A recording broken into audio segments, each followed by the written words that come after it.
हर व्यक्ति को दो चीजें उपहार के रूप में मिली हैं और बहुमूल्य उपहार के रूप में मिली है।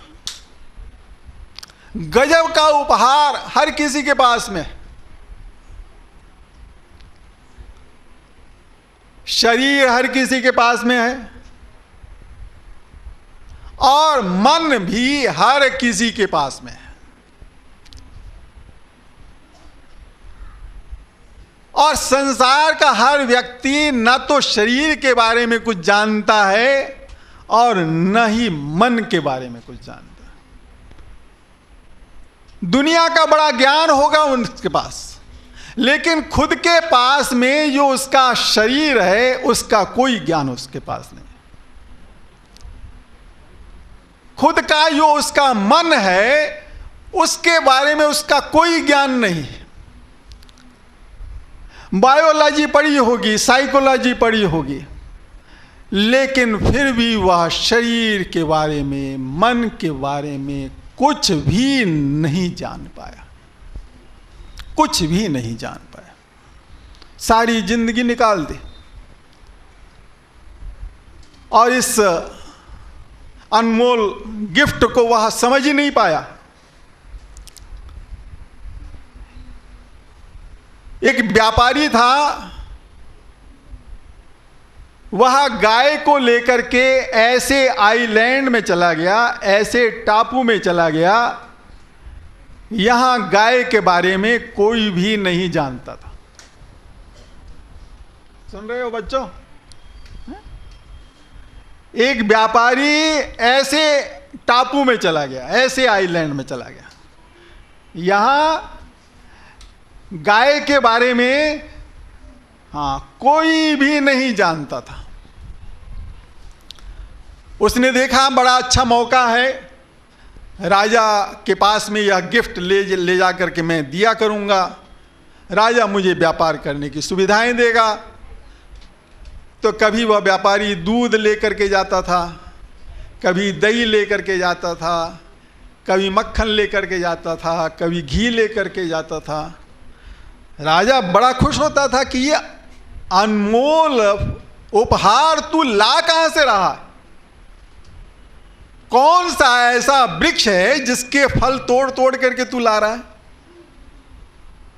व्यापारी जाने लगा। राजा ने उस व्यापारी से कहा कि अरे तू जा तो रहा है, लेकिन जिस वृक्ष के फल ला ला करके मुझे तू, जिस वृक्ष के फल ला ला करके तू मुझे दिया करता था, वह वृक्ष तो यहीं छोड़ करके जाना, साथ में मत ले जाना। कहा ठीक, ऐसा ही करूंगा। व्यापारी चला गया। अब राजा ने कुछ आदमी उस गाय के आसपास रख दिए। अब गाय ने क्या किया? पेशाब किया और लिया राजा के आदमियों ने और राजा के पास ले गए। राजा ने कहा ये क्या ले आए? व्यापारी तो ऐसा फल नहीं लाता था, तुम क्या ले आए? थोड़ी देर में गाय ने गोबर किया, अब उसे लेकर के राजा के पास चले गए। राजा ने कहा ये क्या ले आए? कहा उसी वृक्ष के फल ला रहे हैं जिस वृक्ष के फल वह व्यापारी ला ला करके दिया करता था।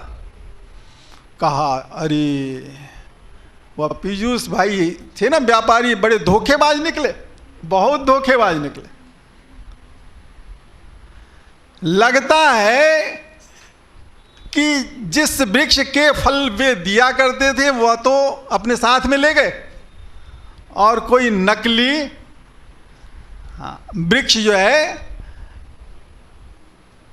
रख करके वह व्यापारी चला गया। पकड़ो लाओ। व्यापारी को पकड़ के लाया गया। राजा ने कहा क्या किया तुमने हमारे साथ? तुमने धोखा दिया।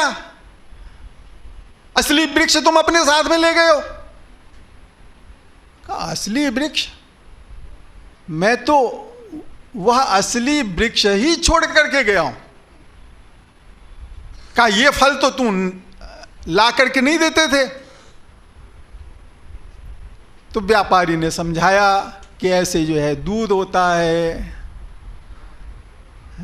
ऐसे जो है दही बनता है, ऐसे बिलोना किया जाता है, ऐसे मक्खन निकलता है, ऐसे घी निकलता है। तो आप लोगों को शरीर के बारे में, मन के बारे में जितनी जानकारी है वह मल मूत्र से ज्यादा की कोई जानकारी नहीं है। इससे ज्यादा न तो आप शरीर के बारे में कुछ जानते हो और न ही मन के बारे में कुछ जानते हो। साधना का क्षेत्र ही एक ऐसा क्षेत्र है, यहां शरीर विज्ञान शुरू होता है, यहां मन विज्ञान शुरू होता है। अद्भुत अद्भुत उपयोग इस शरीर के, इस मन के अध्यात्म मार्ग पर किए जाते हैं। बहुत कुछ समझना है, और यदि सही मायनों में कहें तो शरीर और मन के बारे में ही अध्यात्म के क्षेत्र में इतना समझना है, इतना समझना है कि यह सारा जीवन भी आपका समझने के लिए छोटा है।